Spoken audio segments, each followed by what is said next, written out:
This video will show you how to configure the lock options in BabyToy. In the Settings menu, enable the Lock Home key and the Lock Google Now options. Then press the back key to return to the main screen. Now press Start Game.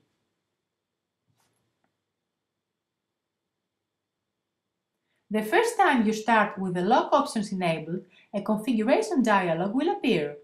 Read through the dialog and press OK.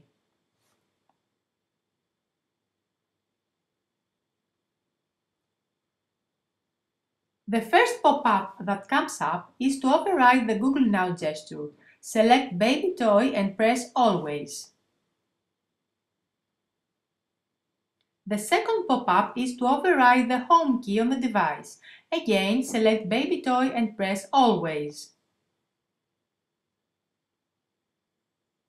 Remember, at this point, in order to exit the game, you need to press the four cornered images in a clockwise order and then the back key. Enjoy!